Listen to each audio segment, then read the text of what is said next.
საქართველოს ფინანსთა სამინისტროს საგამოძიებო სამსახურის თანამშრომლების მიერ დიდი ოდენობით სახელმწიფოს კუთვნილი ქონების მოტყუებით და უფლებისა და უკანონო შემოსავლის ლეგალიზაციის ფაქტებზე დაკავებულია ორი პირი. ბრალდებულებმა A.B. და B.B. 2023 წელს შეპესე ლაგი კაპიტალის მეშვეობით გაიმარჯვეს მუნიციპალური განვითარების ფონდის მიერ საბავშვო ბაღების რეკონსტრუქცია რეაბილიტაციისთვის გამოცხადებულ 11 ტენდერში, რომელიც 30 საბავშვო ბაღის რეაბილიტაციას ითვალისწინებდა.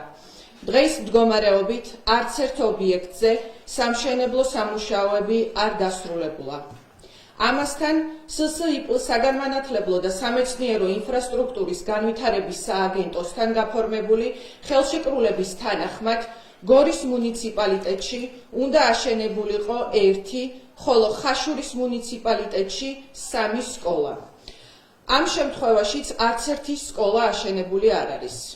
გამოცხადებული ტენდერების ხელშეკრულებების საერთო ღირებულება შეადგენდა 94,444,427 ლარს. სახელმწიფოს კუთვნილი დიდი ოდენობით თანხების დაუფლების მიზნით ბრალდებულებმა დანაშაულებრივი ჯგუფის სხვა წევრებთან ერთად დაგეგმეს დარეგისტრირებულიყვნენ კვალიფიციური მიმწოდeblis რეესტრში ეგრეთ წოდებულ თეთრ სიაში, რომელიც მიმწოდებელს ანიჭებს უპირატესობას ისარგებლოს ავანსის მიღების გამარტივებული პროცედურებით. დანაშაულებრივი განზრახვის სისრულეში მოყვანის მიზნით ბრალდებულებმა ისარგებლეს აღნიშნული შეღავათებით. წარადგინეს მხოლოდ 50%-იანი საბანკო გარანტია, რაგზითაც თაღლითურად დაეუფლნენ მუნიციპალური განვითარების ფონდის მიერ ავანსად ჩარიცხული 11,218,380 ლარიდან 9,365,801 ლარს.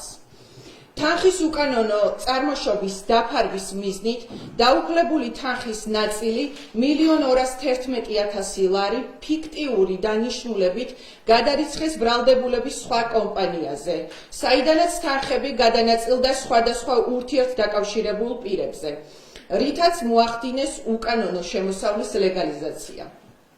გამოძიება საქართველოს სისხლის სამართლის კოდექსის 180 მუხლის მეორე და მესამე ნაწილებით და 194 მუხლის მეორე და მესამე ნაწილებით მიმდინარეობს, რაც სასჯელის სახით ითვალისწინებს თავისუფლების აღკვეთას 9-დან 12 წლამდე ვადით.